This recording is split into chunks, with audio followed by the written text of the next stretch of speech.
On today's show, we've learned a little bit about the Cavs schedule for the 2025-2026 season. Tell you what that says about the Cavs and the Eastern Conference. Plus, a very special guest going to join the show. That's all straight ahead on today's edition of Locked On Cavs.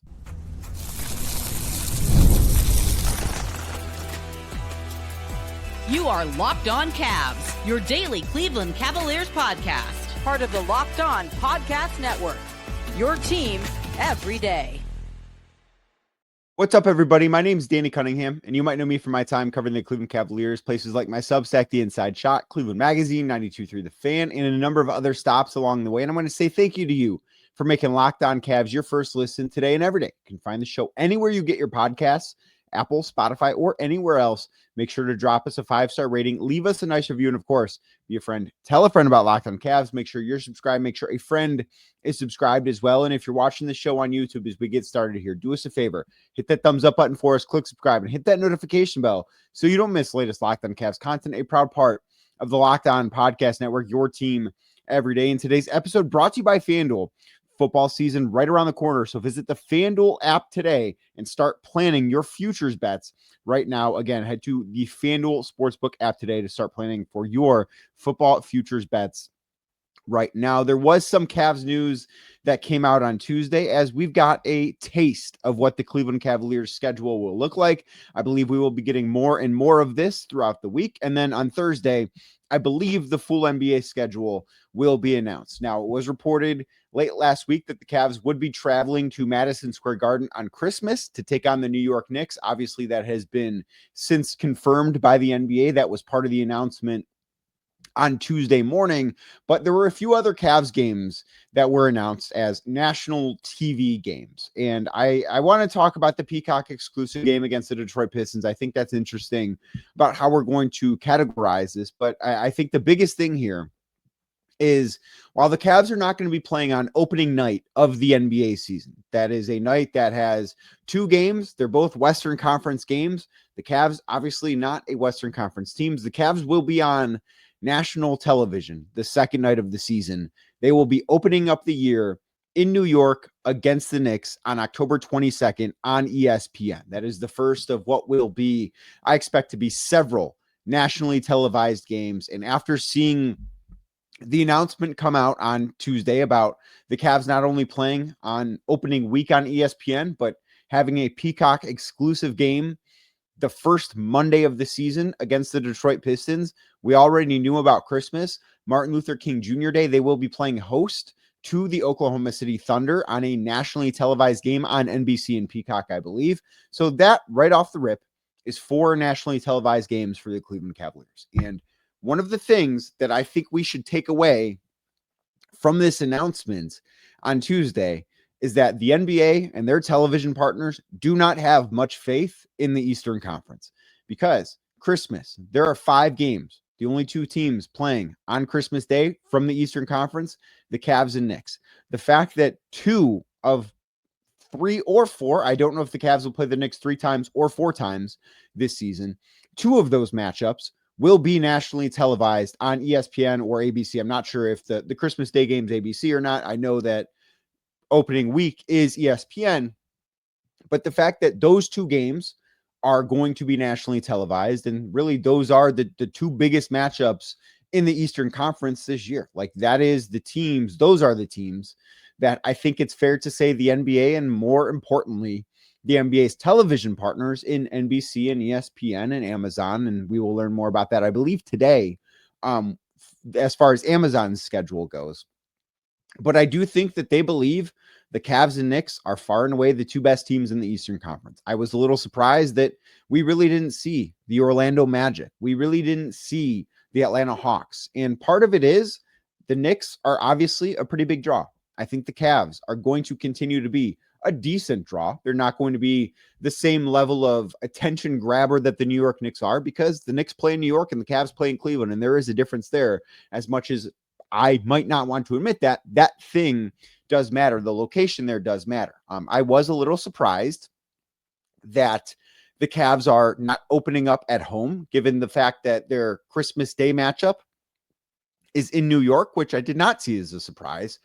I thought that Cavs Knicks might open up in Cleveland, But the fact that this is a nationally televised game, the fact that the Cavs already have 4 nationally televised games announced on the first day that the league is announcing these things, I think is a sign that they're going to be featured pretty prominently on national TV this year. And one of the things too, by looking at the Christmas Day schedule in particular, I think that we are going to see a lot of Cavs home games be nationally televised, because I do think that the television partners are going to want to lean more into the Western Conference. So I think when you see teams, obviously Oklahoma City coming to Cleveland, already been announced as a nationally televised game, would not be surprised if the game between the Los Angeles Lakers and the Cavaliers, which ESPN's Dave McMenamin reported is going to be in late January, would not be surprised if that is a nationally televised game.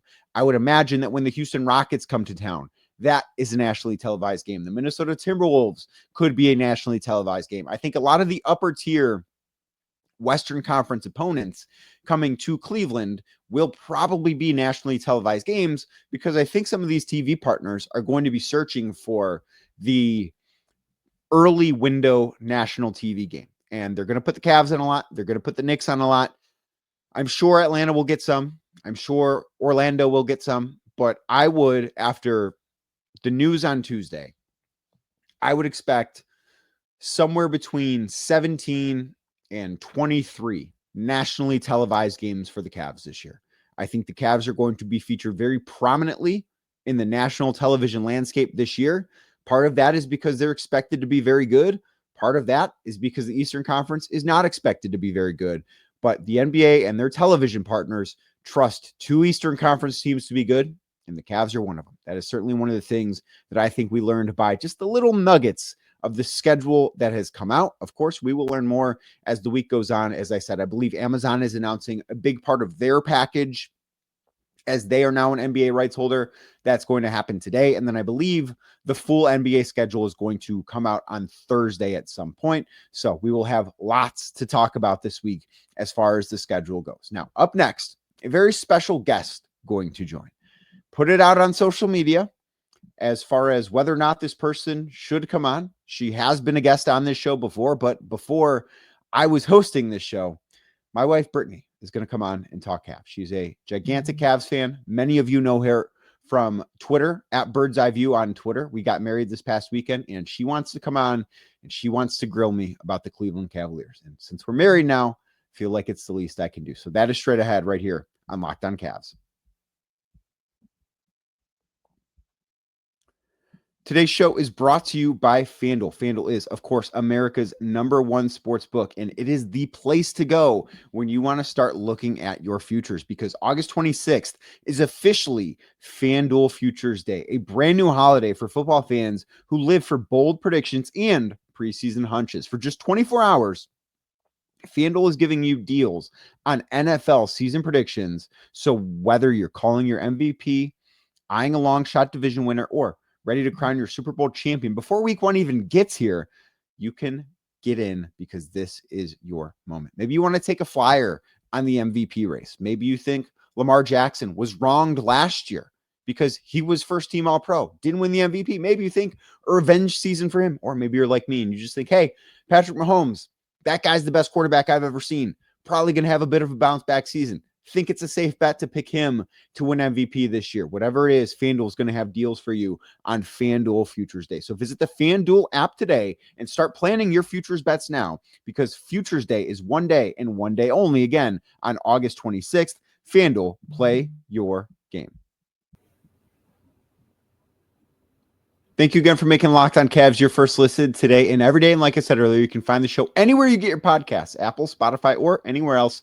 Make sure to drop us a 5-star rating. Leave us a nice review. And, of course, be a friend. Tell a friend about the show. And now joining is my wife, Brittany Cunningham, joining the show for the first time since I've been the host of the show. I know that you were on a couple of times previously, but you wanted to grill me about the Cavs. And obviously, we got married this weekend. So I feel as if I had to say yes.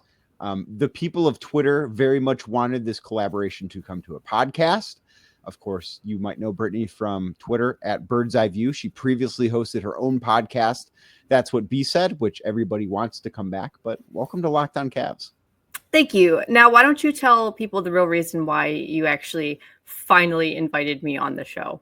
So you're on this show because Taylor Swift is going on Travis Kelce's podcast later on tonight, and we needed to try and find a way to one-up them. When, not if, when they move to Cleveland, it is my only mission in life to be their best friends. We need a couple friend. I don't know that one's going to happen. Hold on. You're an athlete. Golf counts, everyone, before you start. You're an athlete. I am blonde with cats. A writer. I don't know. Like, I think we'd be a great match for each other. I don't think that they are going to go for that one. I think that it's a harder sell than just that. I don't know that that's exactly gonna do it for them, but that's okay. If it doesn't work, it doesn't work. We have to be fine with that. All right, whatever you say, Danny. By the way, nice FanDuel ad. I love how you decided to put Lamar Jackson in there. I mean, maybe he got robbed. Maybe he will have a revenge season. You knew I was listening. That was intentional. It felt pointed. We are in the same apartment right now in different rooms recording this. So you could probably hear it through the computer screen. And you could probably hear my actual voice. But the real reason you wanted to come on, aside from any Taylor Swift drama or her joining any other podcast or to talk about Lamar Jackson, is because you are, of course, a gigantic Cavs fan. One of the biggest Cavs fans that I know. And you have a lot of questions that you wanted to ask and a lot of things that you wanted to talk about. And there's no better time to do so than right now. Yeah, you know what? I agree with that. I do have a lot of questions. Number one, how dare you? I'm just kidding. Okay. I thought it would be kind of fun to sort of interview you, since nobody ever really does that on the show. So why don't we just do that? Let's see how it goes. Okay. All right, here we go. Number one. Danny, I need you to be really honest with me here. Is my LeBron James dream dead? So define what that LeBron James dream is. Obviously, I know what it is, but the audience doesn't because I have access to your takes 24/7 and they don't. So what is your LeBron James dream? That they will buy him out and he will come back to Cleveland and we don't have to give up anyone. Everything can stay exactly the same except LeBron comes home and they win another ring. That's the full dream. So I think that dream is dead for this year. I don't see why the Lakers would buy him out. If they do buy him out, like if things get really messy, I don't see that happening before the season starts. And because of where the Cavs are at financially, they cannot add a buyout player to their roster once the season starts. They can add one during the summer, but once the season begins, second apron teams cannot add a buyout player that was making over a certain amount of money, which LeBron James is making well over that amount of money. I believe it's the mid-level exception, which is roughly $14 million this year. So that dream, I do think is dead. Now, I don't think it is dead for next summer. I think that there is a non-zero chance that 12 months from now, we're talking about LeBron James as a member of the Cavs again, but I do think as of right now, that is a dream that you should maybe let go of just for the time being. Maybe keep it on the back burner, if you will, for 2026. You know, that's not what I do. Here's the thing though. I wasn't even like at the end of the Cavs season, not even at the end, like, you know, before the playoff run, all that. I was like, you know what? This team is perfection to me. I don't need anything. I love LeBron. I want to keep it separate. But we were on our way to Canton for a wedding on July 4th. It was like 10 minutes on that car ride that I flipped. And I was like, you know what? I'm all in. I'm all the way back in. I want him on the team. As long as we don't have to give up anything. And he will take a big pay cut. And I don't want to say goodbye to anyone. So yeah. Thanks for killing my dream. You're welcome. That is one of the things I do best. I think that's what marriage is all about. But I do think that dream could be alive 12 months from now, but I don't think it is right now. All right, fine. All right, next question.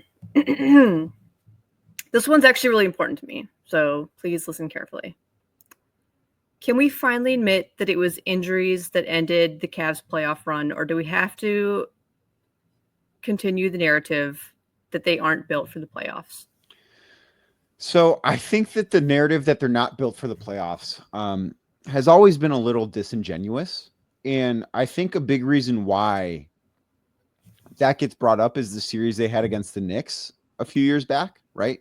Mhm. Because in that series, that was a very different team than what it was this year, even last year, where they were counting on Lamar Stevens to play big minutes and Jetty Osman, and Danny Green off the bench was viewed as some, shooting savant that could come in and save their offense against the New York Knicks. And that obviously is not what the Cavs are right now. And even 2 years ago, they beat the Orlando Magic in a series that probably drug on a little longer than it needed to, but they won a postseason series and then they lost.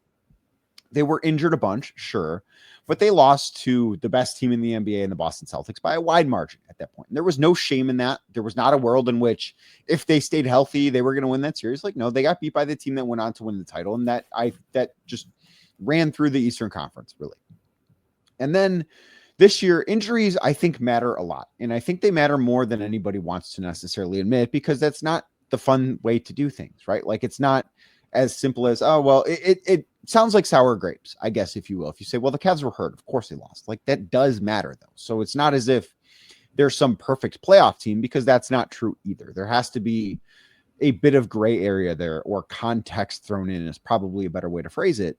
But I look at this and say, yeah, Donovan Mitchell played, I thought, tremendously in that series against the Pacers, despite the fact that he was dealing with a pretty significant calf strain. And Evan Mobley was okay dealing with an ankle injury that caused him to miss a game and limited him severely for the other ones that he played. Darius Garland obviously looked like a shell of himself. He could not move out there. So I look at that, and DeAndre Hunter's thumb injury, I thought, had a big impact on him shooting the basketball too. So I look at that and I just think, I don't know that they're not built for the playoffs. I don't think that they've proven they are built for the playoffs, but I don't know that they're not yet either. Like, it almost feels as if this past postseason was not a fair data point because of all the injuries. Like, it's hard for me to say one way or another after watching them against the Pacers. I love how you talk to me like I am a serious person. You are a serious person. You're doing a great job of interviewing me right now. But you talk to me like you're talking to like Brian Windhurst, like explaining yourself, or like when you're on the radio, and I'm just like, yeah. All right.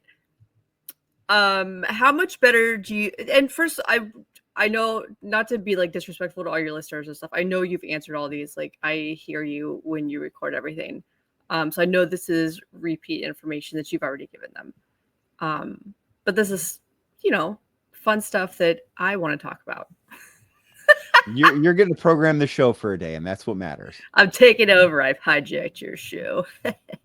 How much better do you think they've gotten in the offseason, if at all? Actually, you know what? I want to combine this with the next question because it's important.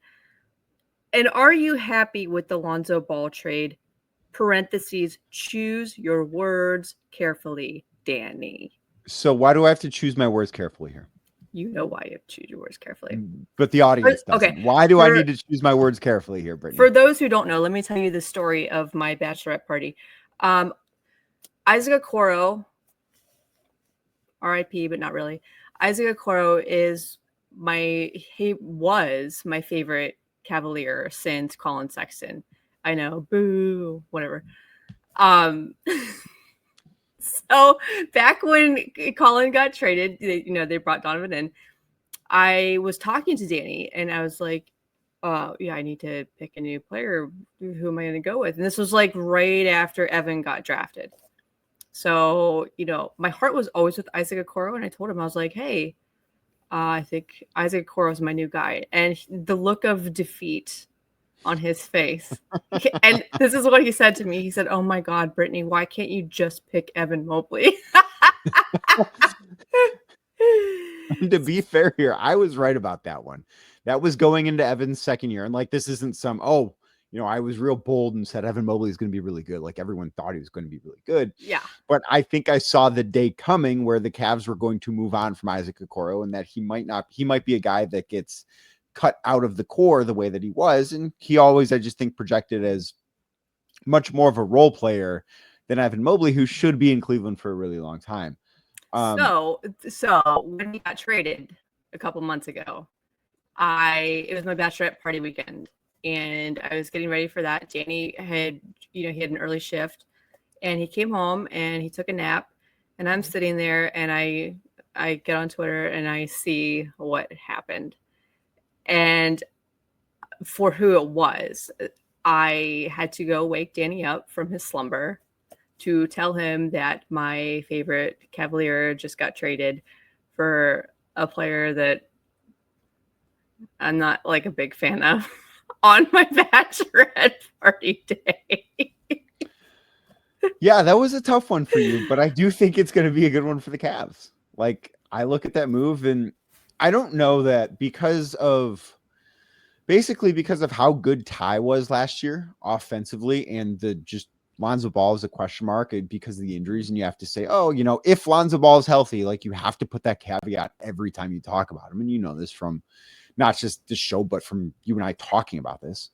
You have to put the caveat of if Lonzo Ball is healthy. But I think that they're a team that is probably better equipped if fully healthy for the postseason, because they have fewer guys that are just one-way players. Like, Isaac Okoro's problem was that no one was ever going to guard him when the Cavs had the ball in the postseason. And Ty Jerome's issue, aside from having a really poor series against the Pacers offensively, is that in any series, no matter how good he is offensively, he was going to be a target defensively.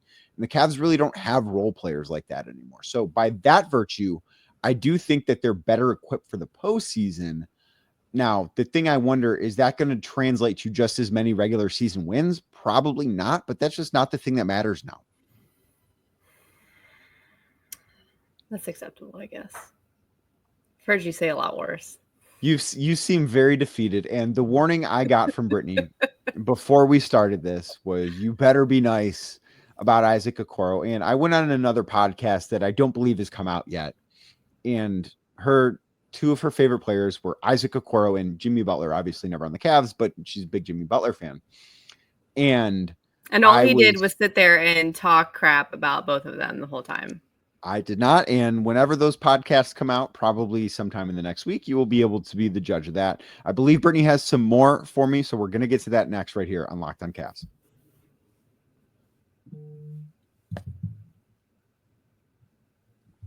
Thanks again for making Locked on Cavs your first watch or listen of the day. You can help out the show by subscribing on YouTube. Make sure you hit that thumbs up button as well, and click the notification bell so you don't miss the latest Locked on Cavs, because sometimes it might include my wife popping up on the show, as today's episode does. So, Brittany, what else do you have? What other Cavs questions do you want to grill me on?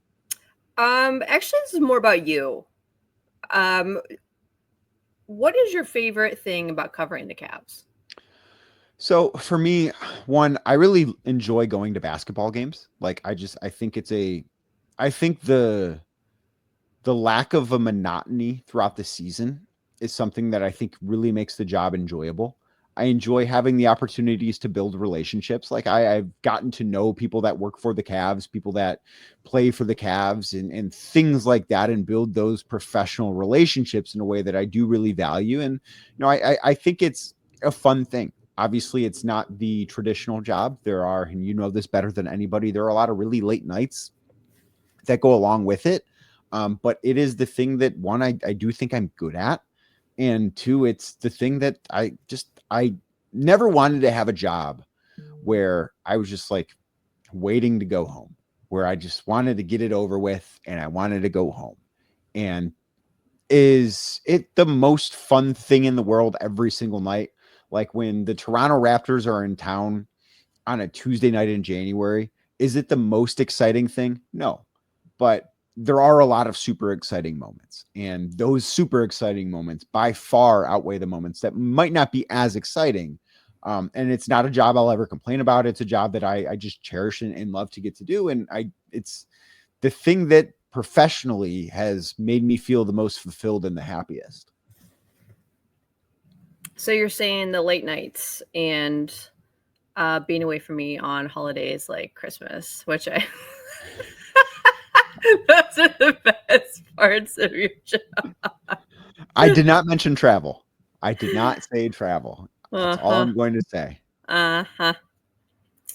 All right. One thing that people might not know about Danny is that he actually played football through college and he played a lot of baseball growing up.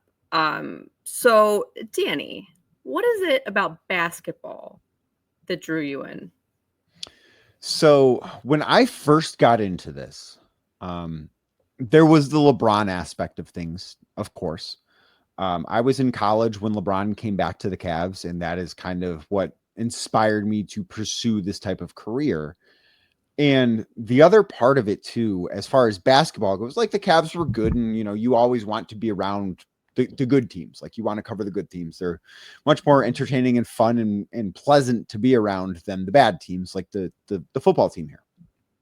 But the other thing was, you mentioned I played football in college, and it wasn't the best experience for me because I got hurt a lot. In the 3 years I was on the football team in college, I had 5 surgeries. So like I went to college on a football scholarship, and you have these dreams of, and I'm not going to sit here and say I was ever going to head to the NFL, but you dream of being a successful collegiate athlete. And that wasn't the path for me because I got hurt a bunch. And at that point I was just kind of like done with football to an extent. Like I wasn't dying to be around the game much more because I had such a bad taste in my mouth from getting hurt all the time. Like it was a thing that made me sad, and I did not want to be around a thing that made me sad all the time.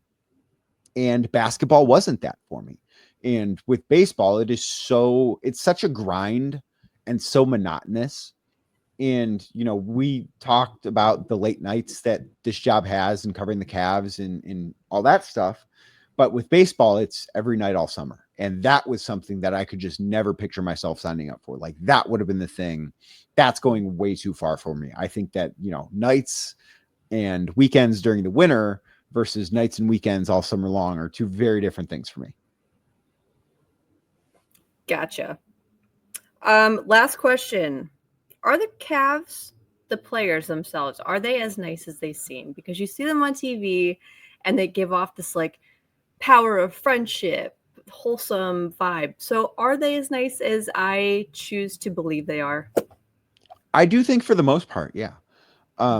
They are I think a really good group of guys. And the quote from Darius Garland, this was after the Dylan Brooks, Donovan Mitchell, I don't know if fight is the word, maybe fracas is a better word.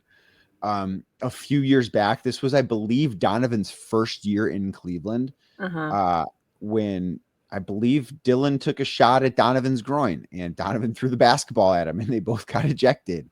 And then as soon as the game ended, Donovan was essentially waiting for the media at the podium because he wanted to talk about this. And then Darius Garland spoke at the podium later that night. And I don't remember, I might have been the one to ask it, but I'm not positive. But somebody asked him to like how he would describe this Cavs team. And he said, we're a bunch of nice young men. And he said, but like if push comes to shove, like we will be there for each other. And, we're not going to back down from people. And I do think all those things are true. But inside that locker room, I do think there are a lot of good guys in there. Like I've been around a lot of different superstars in my career, whether it's been here with LeBron in not nearly the same capacity I'm around the Cavs right now, but briefly, covering the team on a somewhat regular basis, but not daily, or being in Milwaukee or being in Minnesota. Like Donovan just seems to be the most genuine superstar I've been around, which has certainly been a really cool thing. But I just think there's not necessarily a bad guy in that locker room. And of course, the faces always change in the NBA, and they have changed from last year to this year. And I'm sure that there will be some sort of change from this year to next year. But really, since I've been covering the Cavs this second time around, it's been pretty consistent that there's been a lot of good guys in that locker room. And I do think that is, for fans, I think that's a really good thing. I think that this is a group that should be really easy to root for. And you always want to have that in your sports teams that you're cheering for. Good answer. I approve. I'm glad you do approve. Now, I know the other thing you wanted to do. You came up with a list. You are a big scary movie fan. You can't really see, but you already have Halloween pillows on our couch. Oh, they could I see got them. I'll home just bring them tonight. up. I got home tonight and our apartment was decorated with Halloween stuff already, even though it's August 12th. Halloween's not for 2 more months.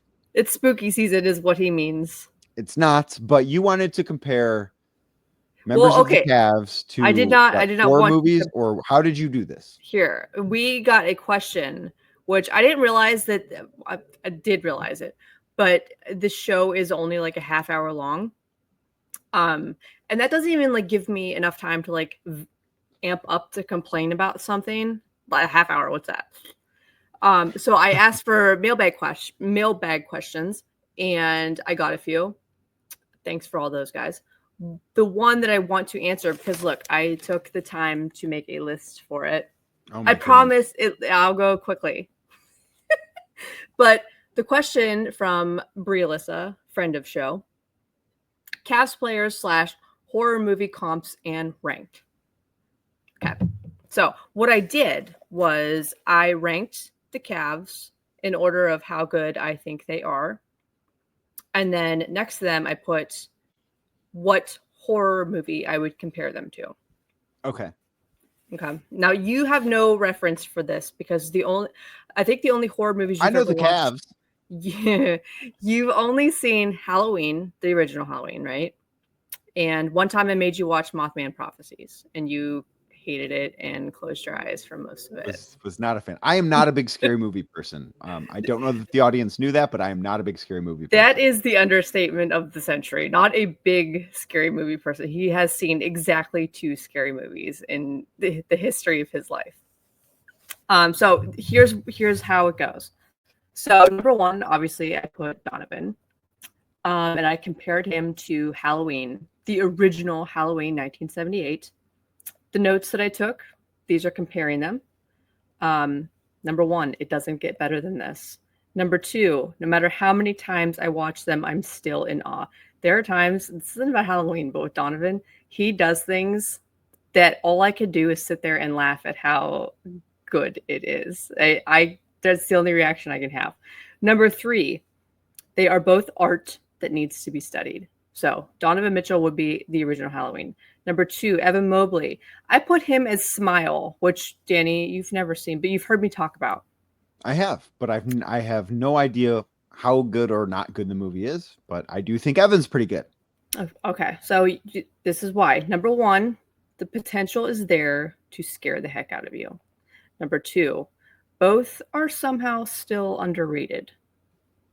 A lot of people haven't seen them, so they're a little wary when you tell them how good they are. And 4, their best parts will have your jaw on the floor. Sounds like Evan, right? Yeah, I think that's pretty good. I think that's a really good description of Evan. Now, I can't speak to Smile, but I think that's a good description of Evan. Yeah. Well, have I mentioned I'm a writer? All right. Number 3, my little baby, Darius Garland.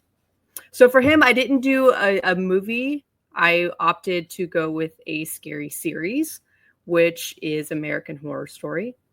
I only put one reason for this. Danny, you can agree with the reason. Some seasons are better than others, but the potential to be great is always there. I think that's really good. Yeah. Yeah. That is accurate about Darius. That's certain.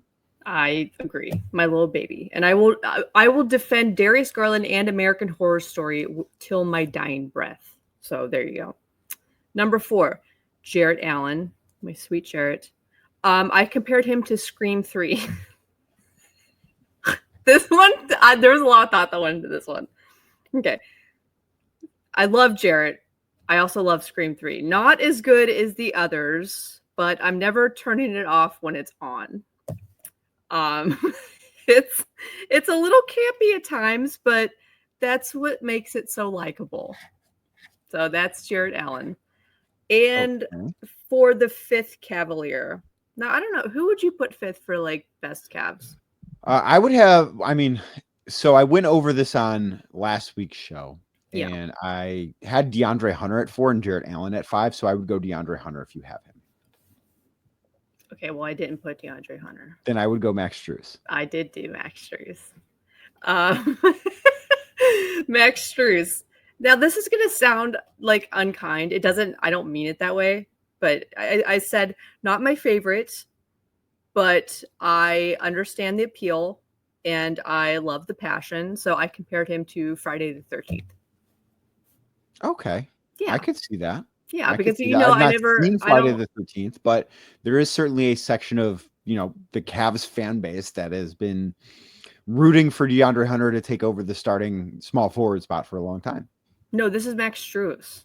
Yes, that's why, because Max Strus is not everyone's favorite. Oh, okay. Gotcha. Yes, that's exact. So I totally get that. That makes sense. Yeah. That makes complete sense. Well, So there this you has been a blast. I'm glad that we did this. If people like it, maybe we'll do it more often. If not, I can promise you, I didn't put in my vows.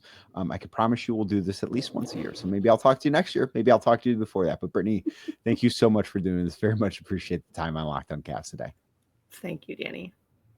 And thank you for making Locked on Cavs your first listen today and every day. You can find the show anywhere you get your podcasts, Apple, Spotify, or anywhere else. Make sure to drop us a 5-star rating as we get out of here.